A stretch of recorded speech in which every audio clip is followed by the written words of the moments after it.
कहने को तो यह 2023 का एक आधुनिक युग है, लेकिन जहाँ सिर्फ विज्ञान की बात होती है, यहाँ भूत प्रेत की बात करना अंधविश्वास कहलाता है। मैं भी ऐसा ही सोचता था, मगर एक हादसे के बाद मेरी सोच थोड़ी बदल गई। जून की गर्मी के कारण सबका जीना मुहाल था। हम उस समय कुछ दिनों के लिए अपने नानी के यहाँ गए हुए थे। वहाँ जब मेरी कुछ अच्छी यादें जुड़ी हुई थी, मगर इस बार ऐसा नहीं था। मैंने जो देखा उस पर विश्वास नहीं किया जा सकता। गांव में एक कटे सर के आदमी के दिखने की अफवाह थी, पर हम इन बातों पर विश्वास नहीं करते थे। एक दिन दोपहर को मैं नहर के किनारे बैठा था। गर्मी में ठंडी हवा के झोंकों का अलग ही मजा था। मुझे हल्की हल्की नींद आने लगी थी। तभी कोई मेरे पास आकर बैठ गया और बात करने लगा।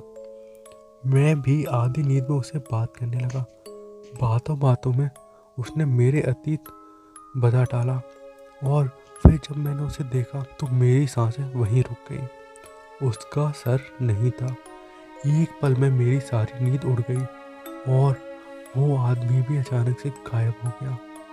मैं वहाँ से भागकर सीधा अपने घर आ गया, और उस दिन मेरी तबीयत खराब हो गई थी।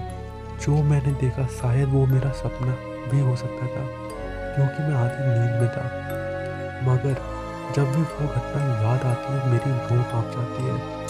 हेलो दोस्तों, आज की ये वाली कहानी मेरे एक दोस्त ने मुझे सुनाई थी कि उसके साथ ऐसा हुआ था। हेलो दोस्तों, आई एम होस्ट पक्षी, आप लोगों का बहुत बहुत स्वागत है पॉडकास्ट नेटवर्क के चैनल पर। ये था हमारा 25th डे 75 डे चैलेंज का। Love you all. कल मिलेंगे बहुत अच्छी और बड़ी कहानी के साथ।